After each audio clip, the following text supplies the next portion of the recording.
अरे ला जल्दी, लो जल्दी पी लो। नहीं माँ जी, हमें दूध पीने से ना बाकी चलती है, हम नहीं पी पाएंगे। अरे बेटा, ये केसर बादाम खारिक वाला दूध है, इसे पिएगी ना तो मेरा पोता गोरा चिट्टा पैदा होगा। हाँ।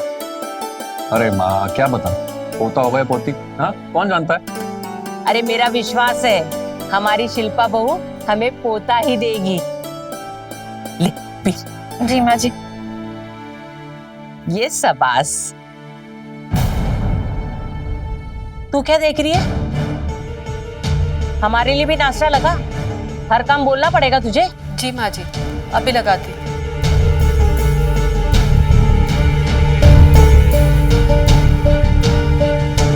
सुमन, तू भी नाश्ता कर ले।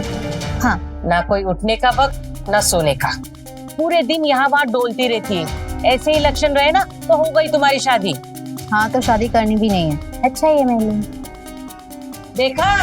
अरे माँ जाने दे, इसके कहने से क्या होता है, अब शादी तो नहीं होगी नहीं।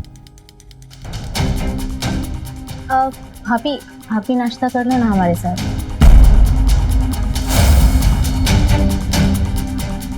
वो बाद में करेगी नाश्ता। अगर वो बैठेगी तो हम सबको परोसेगा कौन? माँ सारा खाना इधर ही रखा है, सब अपने हाथ से भी ले सकते हैं ना। मैंने कह दिया ना, वो बाद में करेगी नाश्ता। माँ जी, रेखा भाभी को बैठने दीजिए, मैं परोस देती हूँ। अरे नहीं नहीं बहू, बैठो बैठो, तुम आराम करो, तुम्हें सिर्फ आराम करना चाहिए। दूसरा महीना चल रहा है ना तुम्हारा, तो मुझे इस घर का वारिस देने वाली है। मेरी बड़ी बहू रेखा तो देने से रही। माँ ये कोई तरीका है बात करने का? सुमन खबरदार, जो गैरों के लिए अपनों से बदतमीजी की तो।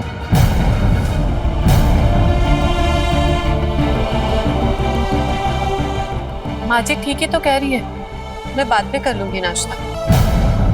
और रेखा, 7 महीने तक शिल्पा इस घर का कोई भी काम नहीं करेगी। इसे कोई भी परेशानी नहीं होनी चाहिए, समझी तू? जी माँ जी।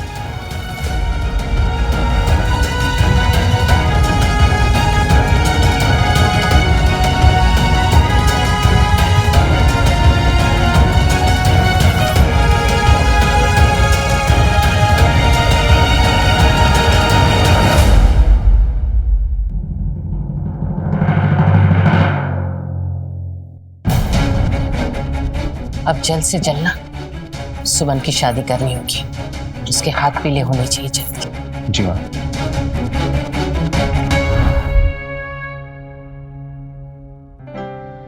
रेखा, तुम यहाँ पर हो?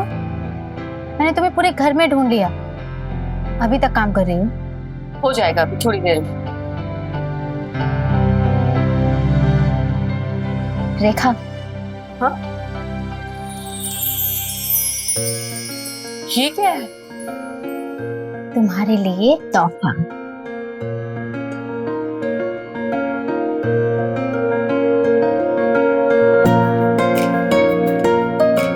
ये लॉकेट, पर इस पे तो आरएस लिखा हुआ है, अगर किसी ने पूछा तो? कोई नहीं पूछेगा, पूछेगा तो बोल देना रेखा साहू। अच्छा,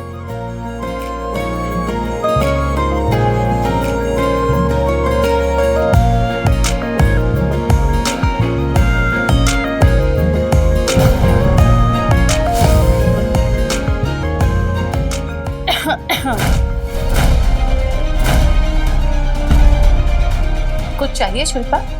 हाँ भाभी, थोड़े से बर्फ लेने हैं।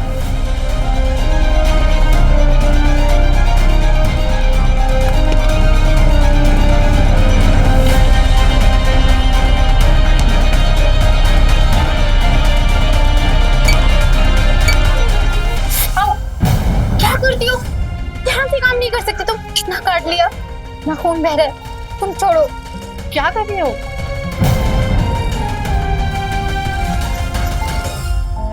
ओहो, ठीक से काम कीजिए ना भाभी। देखिए ना, आपकी उंगली कटने से सुमन को कितनी तकलीफ हो रही है। उंगली कटी भाभी की और दर्द सुमन को हो रहा है।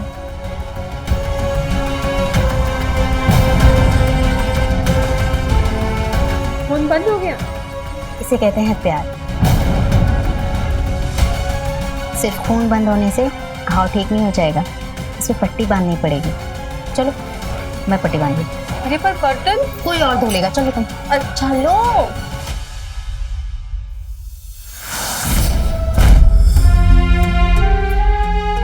लो हो गई पट्टी। अब पानी में काम करके इसे गीला मत कर लेना, ठीक है? अरे कहाँ? वो बर्तन। रेखा, तुम इस घर की सदस्य हो, कोई नौकर नहीं। तुम्हें भी खुश रहने का पूरा हक है। मेरी खुशी तो तुम हो, सिर्फ तुम। मुझे और कुछ नहीं चाहिए। तुम्हारे साथ जैसा महसूस करती हूँ वैसा मैंने आज तक किसी के साथ महसूस नहीं किया। मैं पाकर मुझे सारी खुशियां मिल गई। मुझे सिर्फ तुम चाहिए। मुझे भी सिर्फ तुम चाहिए। तुमसे सच में बहुत प्यार करती हूँ। मैं भी तुम्हारी हूँ, सिर्फ तुम्हारी। मैं सिर्फ तुम्हारी और किसी की नहीं।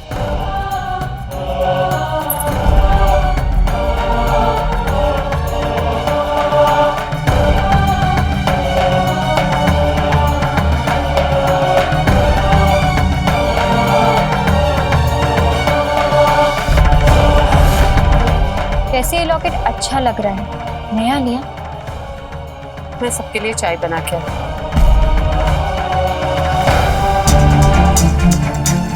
चल, माँ जी बुला रही है। लड़कों की कुछ तस्वीरें हैं, पसंद कर लो इनमें से। मुझे नहीं देखनी है तस्वीरें।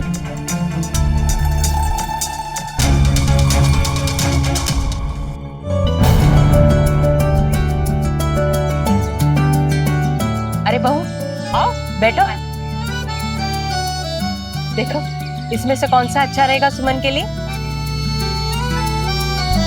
वैसे तो सारे लड़के अच्छे हैं माँ जी, पर मुझे नहीं लगता सुमन को कोई पसंद भी आएगा। क्यों नहीं पसंद आएगा? सभी तो अच्छे हैं। अरे आओ सुमन, देख लो लड़कों की तस्वीरें और पसंद कर लो इनमें से कोई एक। माँ क्यों कर रही हो ये सब? कितनी बार बोला मुझे शादी नहीं करनी है अभी, फिर मेरा कॉलेज भी पूरा नहीं हुआ है।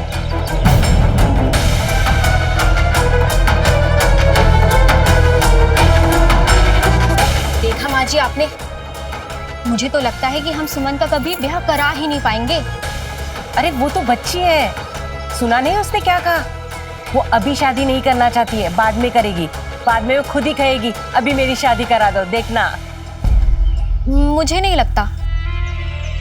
आपने कभी सुमन की हरकतों पर ध्यान दिया है? पूरा दिन रेखा भाभी के साथ रहती है, सारा वक्त उन्हीं के साथ गुजारती है, और अभी अभी तो वो उनके कमरे में थी। मुझे तो ये समझ में नहीं आता कि इतना क्या लगाव है रेखा भाभी से उसे। कहीं ऐसा तो नहीं कि इसी वजह से वो शादी से इनकार नहीं छी छी छी, ये तो क्या कह रही है? पहले से ही रेखा और सुमन में बहुत अच्छी बनती है। रेखा इस घर में आने के बाद दोनों पक्की सहेलियां बन गई है। देखिए माँ जी, बनती तो आपकी और मेरी भी बहुत है, लेकिन इसमें और उसमें बहुत फर्क है। आप मेरी बात ना याद रखना।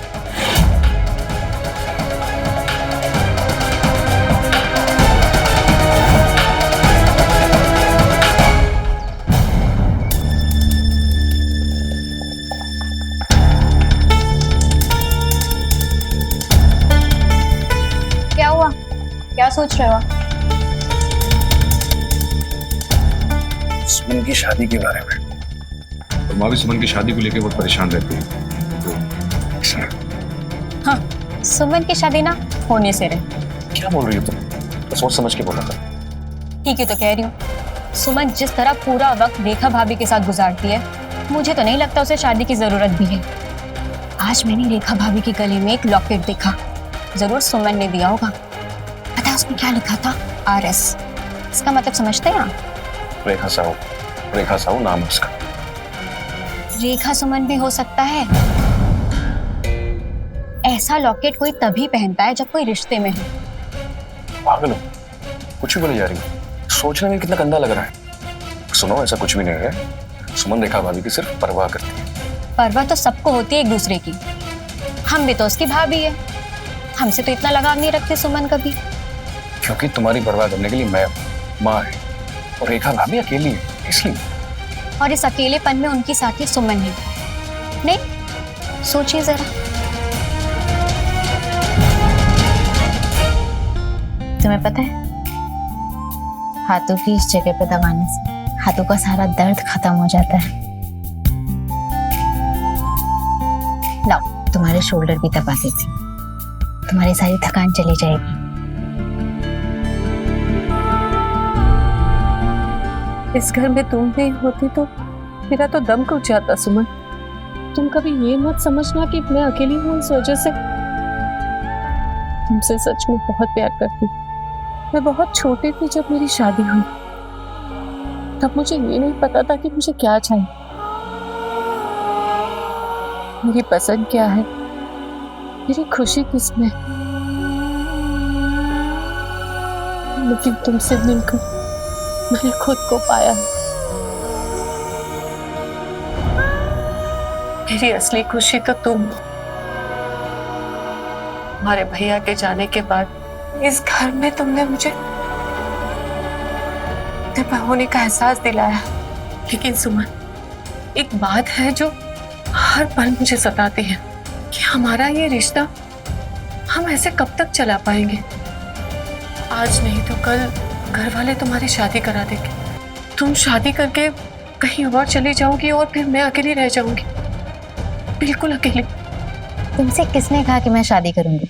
मैं कभी शादी नहीं करूंगी, हमेशा तुम्हारे आसपास रहूंगी, तुम्हारी परछाई बनकर। और अगर किसी ने मुझसे जबरदस्ती की तो मैं सबको बता दूंगी कि मैं तुमसे प्यार करती हूँ।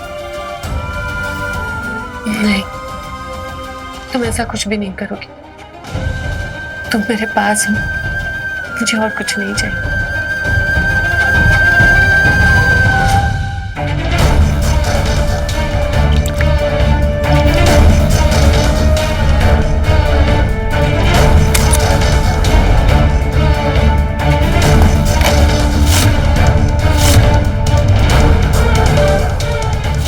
सुमन जिस तरह पूरा वक्त रेखा भाभी के साथ गुजारती है, मुझे तो नहीं लगता उसे शादी की जरूरत भी है।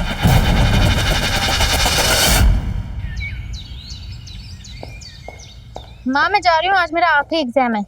अरे रुको,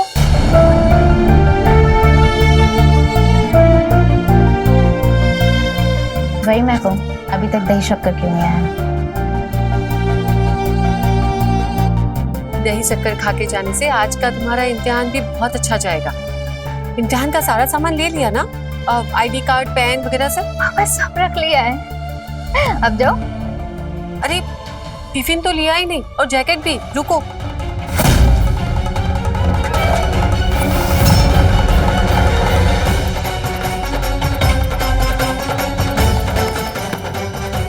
अब ठीक है, अब जाओ। इम्तिहान के बाद यहाँ वहाँ घूमने मत चले जाना, सीधा घर पर आना। ठीक है बाबा, अब जाओ। हाँ, बाय बाय। रेखा, तुझे कितनी बार कहा है 11 बजे से पहले मेरी थाली लग जानी चाहिए। क्या समय हो रहा है? वो सुमन का टिफिन बनाना था, मैं अभी आपकी थाली लगा देती हूँ। मैं आज तुझे पहली और आखिरी बार कह रही हूँ, तेरी भलाई इसी में है, सुमन से थोड़ी दूर ही रह। क्या जल्दी थाली लगा। जी माँ जी। हाँ हाँ, लड़के के परिवार की सारी जानकारी हमने निकाली है। हमें तो ये लड़का सही लग रहा है, अब उसे मिलकर बाकी की सारी बातें हो जाए तो सही रहेगा। आप पूछकर बताइए वो लोग कब आ रहे हैं। जी ठीक है, मैं रखती हूँ। अरे बहू, यहाँ आओ। जी माँ जी। अब हमें शादी की जल्दी तैयारियां शुरू करनी है। 15 दिन में सुमन की शादी होने वाली है और ये शादी होकर रहेगी, चाहे कुछ भी हो जाए।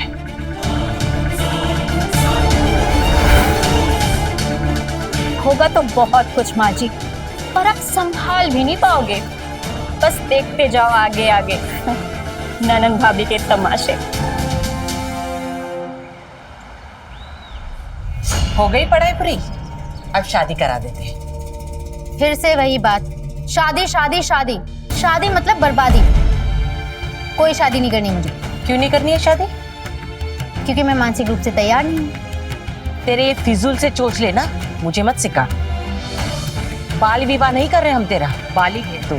जिस उम्र में तेरी शादी करनी चाहिए उसी उम्र में करा रहे हैं हम। अरे पर नहीं करनी है शादी, क्यों पीछे पड़ी हुई हो? पीछे पड़े हैं क्योंकि सही है तेरी जिंदगी के लिए भी और हमारे लिए भी। आप कहना क्या चाहते हैं? मुझे नहीं पता मेरी लाइफ मुझे कैसे जीनी है। मैं अपनी लाइफ गलत तरीके से जी रही हूँ। ये मेरी लाइफ है, इसमें सही गलत का फैसला मैं करूंगी। आप लोग होते कौन है ये तय करने वाले?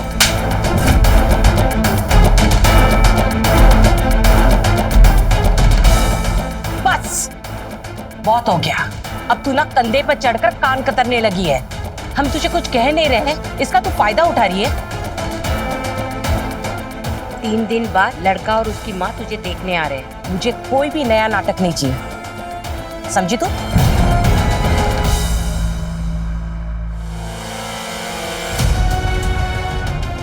माँ जी, सुमन पर दबाव डालने से कोई फायदा नहीं है। वो जोर जबरदस्ती से मानने वाली नहीं है। अगर वो बिफर गई तो हम कुछ नहीं कर पाएंगे। मुझे बात दबी हुई है, उसे जुबान तक ना आने देने में सबकी समझदारी है। ज्वालामुखी फटने से पहले आप रोक लीजिए। तू कहना क्या चाहती है? अगर सुमन की शादी करानी है तो आपको रेखा भाभी से बात करनी पड़ेगी। क्या बात करनी पड़ेगी? अगर वो उन्हें शादी के लिए मजबूर करेगी तो वो मना नहीं कर पाएगी। सुमन हाँ बोल देंगी शादी को।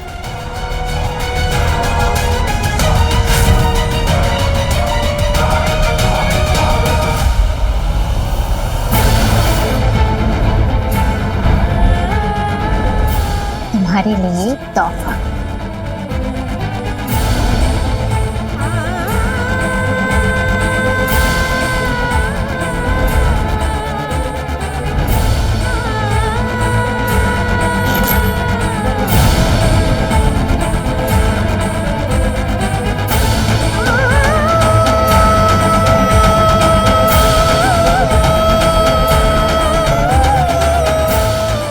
पता नहीं मैं कौन सा सपना देख रही थी।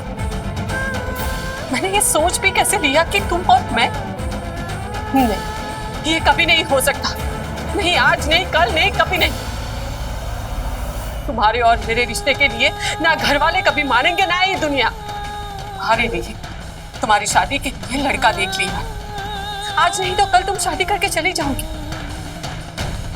फिर हमारा रिश्ता एक सपना बनकर टूट जाएगा, खत्म हो जाएगा सब कुछ। तुम्हें इस दुनिया और समाज की परवाह है या मेरे और मेरे प्यार की?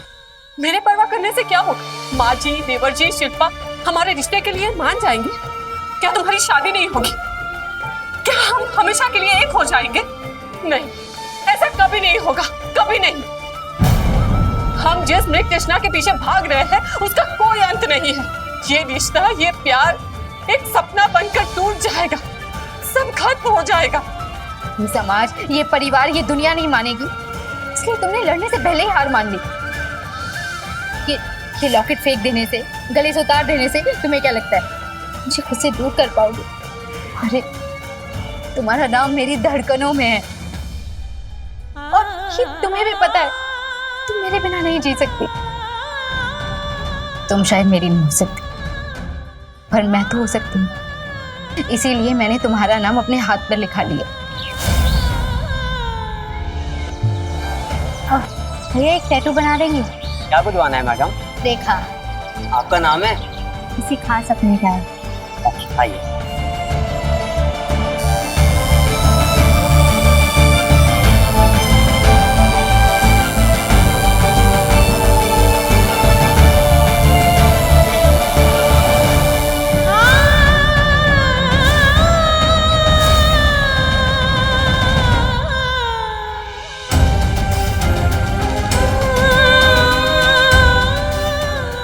ये क्या किया तुमने? अगर किसी ने देख लिया तो तुम्हारे हाथ पे? तो देख लेने दो, मुझे फर्क नहीं पड़ता है। मैं पूरी दुनिया को बता दूंगी कि मैं तुमसे प्यार करती हूँ। लेकिन तुम्हारा और मेरा रिश्ता होना नामुमकिन है। मुमकिन है रेखा, अगर तुम मेरा साथ दो। हम दोनों यहाँ से कहीं दूर चले जाएंगे। हम अपनी एक दुनिया बसाएंगे जहाँ सिर्फ हम दोनों होंगे। हम वहाँ आराम से रहेंगे, हमें कोई रोक टोक करने वाला नहीं होगा। पर बस मुझे तुम्हारा साथ चाहिए। तुम बताओ, तुम मेरा साथ रखी बोलो।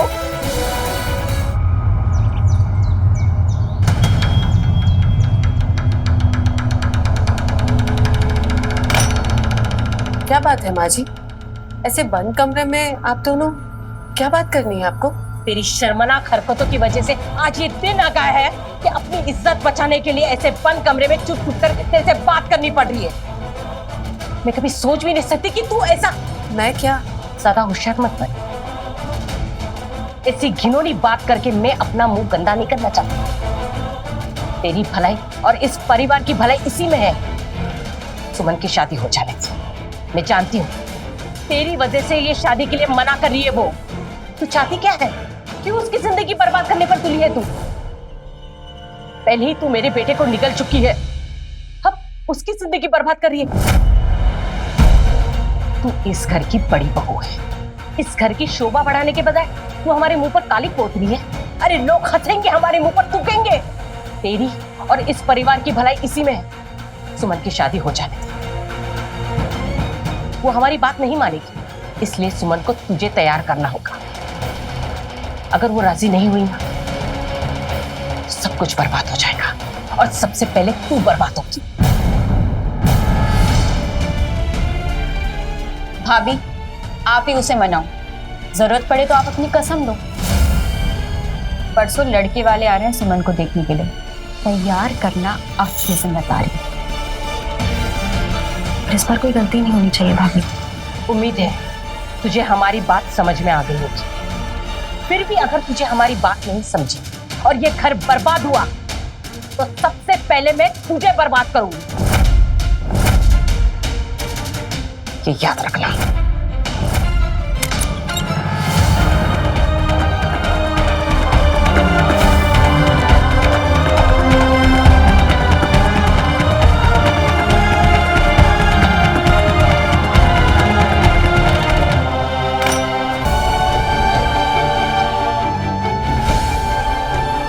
देख सुमन, मैं जो कुछ भी कहने जा रही हूँ उसे शांति और धैर्य से सुनने और समझने की कोशिश करना। क्या हुआ है? तुम्हें पता है सुमन, जब मैं छोटी थी तब हम सारी सहेलियां हर साल फूल पट्टी के वक्त दुल्हा दुल्हन बनकर एक मंडप सजाकर शादी का खेल रचाते। तब मुझे लगता था कि असल जिंदगी में भी एक लड़की की शादी एक लड़की से हो सकती है, लेकिन वो तो सिर्फ एक खेल होता था। उसके बाद वही लड़कियां एक अच्छे से लड़के के साथ शादी करके शादीशुदा जिंदगी में चली जाती है और खुश रहती है। हम भी वो फूलपट्टी का खेल खेल रहे थे। अब वो वक्त आ गया है कि हम फूलपट्टी के खेल को खत्म कर दें। तुम्हें भी शादी करके अपनी खुशहाल जिंदगी में जाना है। शादी के बाद तुम ये सब कुछ भूल जाओगी और इसी में तुम्हारी भलाई भी है। तुम चाहती हो कि मैं शादी कर दूं? नहीं, मैं कभी शादी नहीं करूंगी। तुझे मेरी कसम, अगर तू मुझे जिंदा देखना चाहती है तो परसों वो लड़का आ रहा है और तू उससे मिलने जाएगी और अच्छे से मिलेगी भी। तुम मुझे किस चीज की सजा दे रही हो? प्लीज, मुझे नहीं करनी है शादी।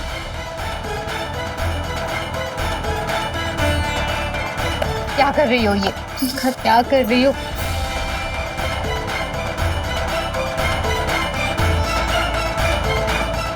तू वादा कर, तू ये पट्टी हाथ से नहीं उतारेगी। नमस्कार, मेरा नाम सुधा चंद्रन है और आज एक ऐसे पेचीदा रिश्तों की कहानी आपके सामने लेकर आई हूँ जो शुरू हुई है एक घर के अंदर, एक ही परिवार के दो सदस्यों के बीच। न जाने कब और कैसे एक भाभी और ननंद के बीच ये रिश्ता बन गया। हालांकि इस रिश्ते का कोई नाम नहीं है, लेकिन इस रिश्ते में प्यार और अपनापन बहुत है। रेखा और सुमन की ये अनोखी प्रेम कहानी के सभी दुश्मन बन गए हैं, लेकिन प्यार तो प्यार ही होता है। और अब ये कौन तय करेगा कि कौन सा प्यार सही है और कौन सा गलत? क्यों आम लोगों की तरह इन लोगों को हम वो इज्जत और प्यार नहीं दे रहे हैं? क्यों हम इन लोगों को स्वीकार नहीं कर पा रहे हैं? क्यों हम अपनी सोच को जंजीरों में जकड़ कर रखे हैं। लेकिन अब वक्त बदल रहा है, तो क्या बदलते वक्त के साथ साथ रेखा और सुमन के इस रिश्ते को हमारा ये समाज स्वीकार कर पाएगा? अरे बहन जी, हम लड़के वाले हुए तो क्या हुआ? हा? हम शादी में ज्यादा खर्चा करने में यकीन नहीं रखते। बस शादी करेंगे, अपने घर के ही लोग होंगे। अरे वाह, इससे अच्छी बात क्या हो सकती है? एक अच्छा सा मुहूर्त देखकर ना देवी माता के मंदिर में इन दोनों की शादी करवा देते हैं। हाँ, लेकिन बहन जी इन दोनों की मर्जी तो जान ले। सुमन जी, वैसे हमारे समाज में लड़कियों से पूछते तो नहीं है, आपको कैसा लड़का पसंद है? आपका फोन बज रहा है। हाँ।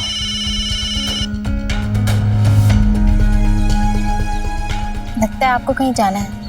अगर आपकी चाय हो गई हो तो हम हाँ, हम चल सकते हैं। छोटू की तरफ हाँ ही होगा, देखना। लो आ गए। अरे गगन बेटा बैठो, आओ। नहीं, वो मुझे देर हो रही है, कोचिंग क्लास का टाइम हो गया है और बच्चों के एंट्रेंस एग्जाम में नजदीक आ रहे हैं ना, तो एक एक समय कीमती है। माँ चले? अच्छा बेटा, बहन जी आगे की बातें हम फोन पे करेंगे, ठीक है ना? जी। चलते हैं। अच्छा बेटा,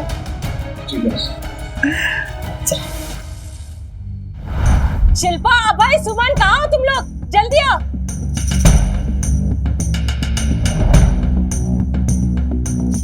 क्या हुआ माँ? अरे गगन ने ये रिश्ते के लिए हाँ कहा है।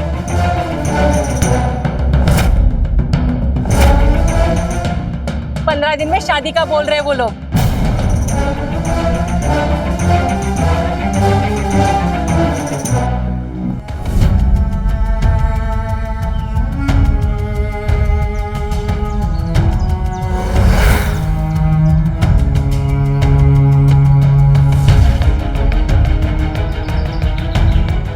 तुम मुझे इतने दिनों से नजरअंदाज क्यों कर रही हो?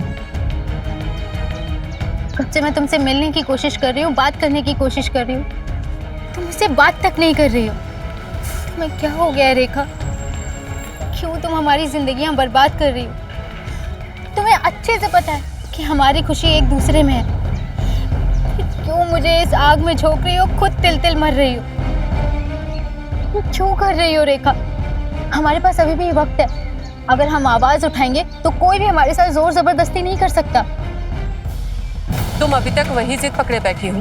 समझाया था ना तुम्हें कि वो खेल था जो खत्म हो चुका है। हमारे बीच जो है वो खेल है या तुम अभी ड्रामा कर रही हो? मैं अच्छे से पता है हम दोनों एक दूसरे के बिना नहीं जी सकते, हमारी खुशी एक साथ रहने में है, तो फिर तुम क्यों ये बेरंग खोखली जिंदगी चुन रही हो? क्योंकि तुम मेरी बेरंग खोखली जिंदगी में रंग नहीं भर सकती, क्योंकि मेरी जिंदगी में खुशियों के लिए कोई जगह नहीं है, क्योंकि इस दुनिया में मेरे प्यार, मेरी इच्छाओं को समझने वाला कोई नहीं है, क्योंकि शायद मुझे तुमसे प्यार करने का या तुमसे प्यार पाने का कोई हक नहीं है।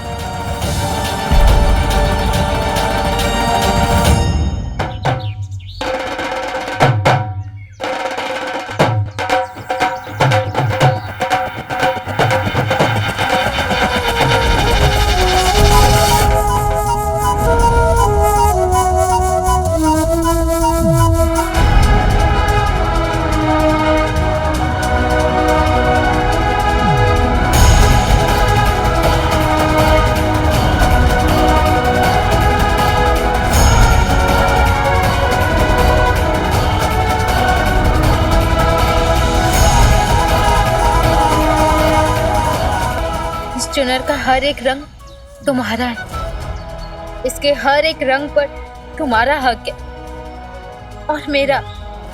तुमसे प्यार करती हूँ और हमारा प्यार पवित्र है। भले इस समाज को समझ नहीं आता, लेकिन उनके ना समझने से हमारा प्यार गलत नहीं हो जाएगा। नहीं सुनो, अब ये बातें मत करो, इससे कोई फायदा नहीं। अपने जज्बातों को मत बहने, इसे यही रोक लो। इस मासूम मोहब्बत को सतरंगी चुनरी में अंदर ही लिपटे रहने दो। अगर ये बाहर आ गई तो दुनिया इसे कुचल देगी, खत्म कर देगी। मैं तुम्हारे प्यार की यादों के सहारे अपनी जिंदगी गुजार लूंगी।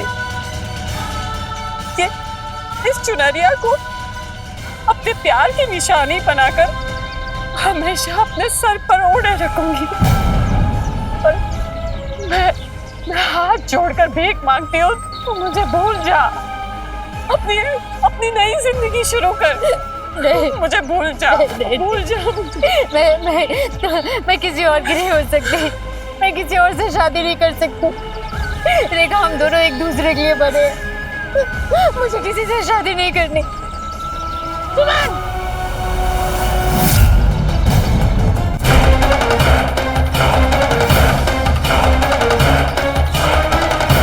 माँ, एक मिनट, माँ मेरी बात सुनो।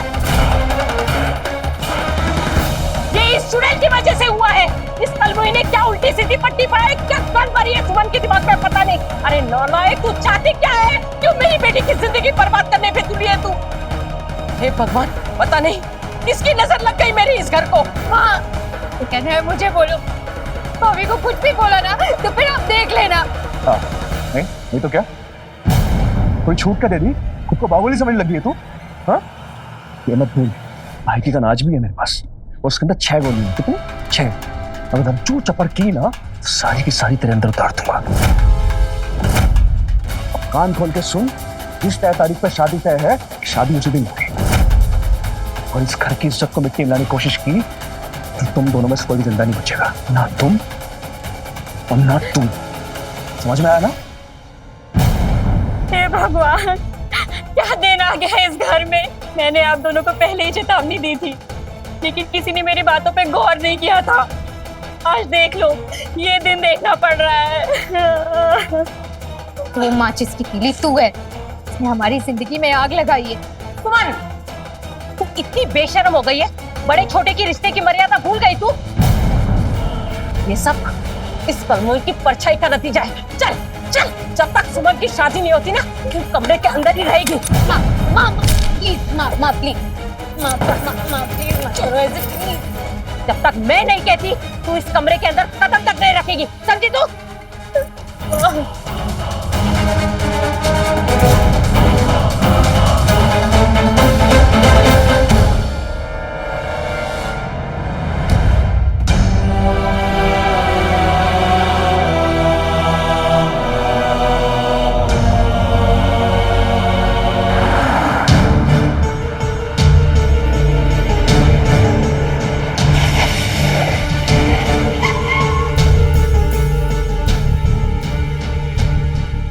अच्छा है, सारी तैयारियां हो गई। मुझे तो समझ में नहीं आ रहा था कि इतने कम समय में सारी तैयारी कैसे होगी। वैसे सुमन, एक बात कहें तुमसे, तुम बहुत खूबसूरत हो। मैंने जब तुम्हें पहली बार देखा था तभी तुम मुझे पसंद आ गई थी।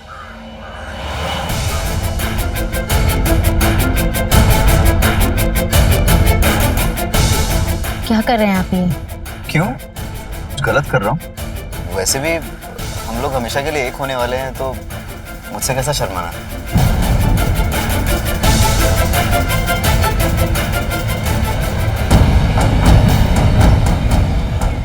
मुझे ये सब अच्छा नहीं लगता।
इस हालत की जिम्मेदार मैं हूँ।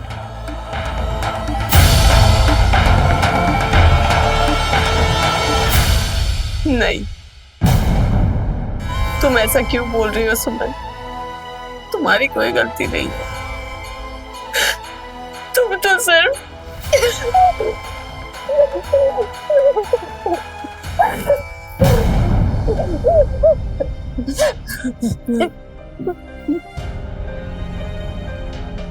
तुम सही थी रेखा, मैं गलत। तेरी गलती की सजा आज तुम्हें मिल रही है। प्यार कभी स्वार्थी नहीं हो सकती। तुम्हारा मेरे पास होने से ज्यादा जरूरी है तुम्हारा सुरक्षित रहना।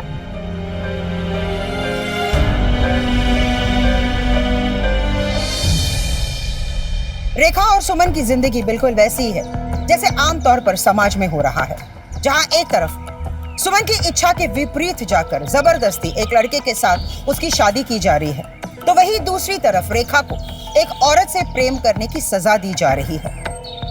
लोग इनके साथ ऐसा सुलूक कर रहे हैं मानो इन दोनों ने बहुत बड़ा अपराध किया हो। समाज की रीतियों को तोड़कर एक नई और खुशहाल जिंदगी जीने के सपने देखने वाली ये दोनों औरतें आज परिवार और समाज के दबाव में आकर अपने प्रेम, अपनी इच्छा, अपनी पहचान का गला घोटने पर मजबूर हो गई है।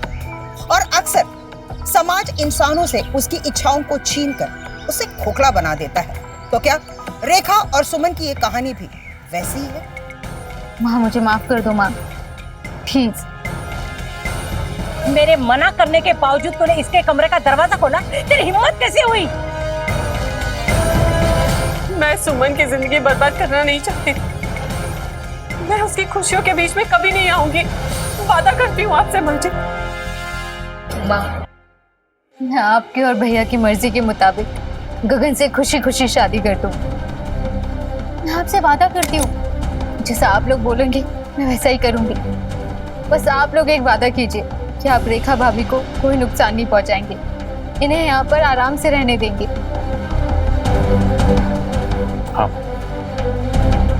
इन्हें माफ कर दीजिए, क्योंकि रेखा भाभी का भी शादी में मौजूद रहना बहुत जरूरी है, वरना बेवजह सवाल खड़े होंगे और लोग पूछेंगे।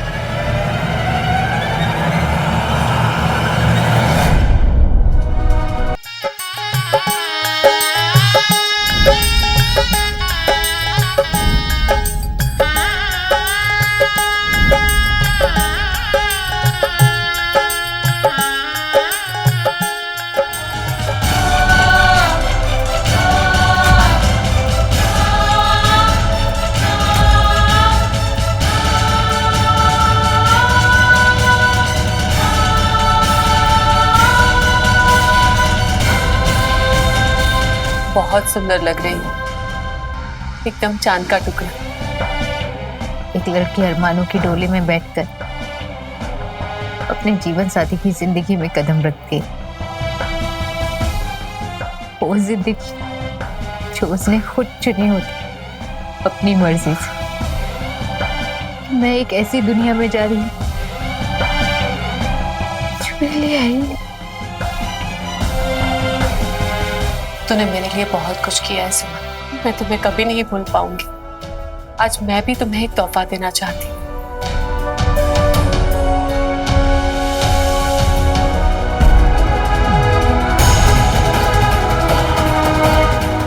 तेरा नाम?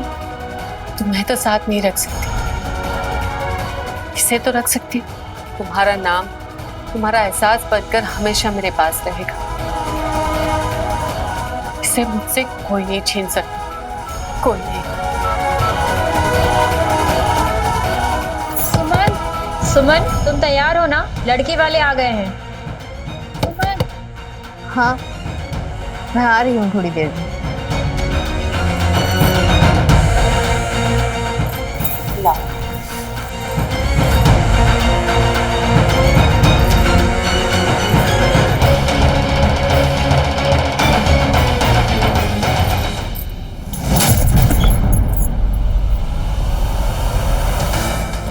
सुमन दरवाजा नहीं खोल रही है। अरे वो तैयार हो रही होगी, वक्त तो लगता है ना, फिर से खटखटा खोल देगी। माँ जी मैं कब से खटखटा रही हूँ, आवाज भी दी लेकिन फिर भी नहीं खोल रही। तुम रुको, मैं देख। सुमन, सुमन, सुमन दरवाजा खोलो। सुमन बेटा, सुमन। माँ जी रेखा भाभी भी अंदर ही है। सुमन, कुछ कहीं वो दोनों भाग तो नहीं गई? माँ लगता है दरवाजा तोड़ना पड़ेगा।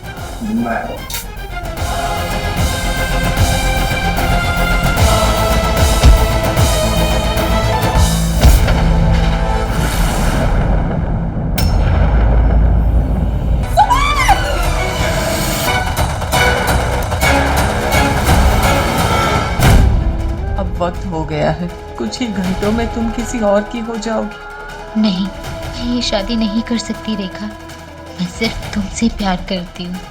ये दुनिया जीते जी हमें कभी एक नहीं होने देगी। हम साथ जी नहीं सकते, हम साथ मर तो सकते हैं ना। अब हम एक हो जाएंगे हमेशा हमेशा के लिए। उस सतरंगी चुनरिया में लिपटे हमारे प्यार के सपने को सच करने का आज वक्त आ गया है। कोई अपराध नहीं है, बल्कि ये एक व्यक्ति की इच्छा, उसकी पहचान, उसकी अभिव्यक्ति है। और इस वजह से किसी इंसान को प्रताड़ित करना, तिरस्कृत करना, दबाव डालकर उसे अपनी प्रकृति बदलने के लिए मजबूर करना, ये नैतिक अपराध है। अगर वक्त रहते परिवार वाले रेखा और सुमन को समझाते, उनसे बातचीत करते, या फिर उन्हें अपनी जिंदगी अपने तरीके से जीने की आजादी देते, तो शायद वो ये कदम नहीं उठाते।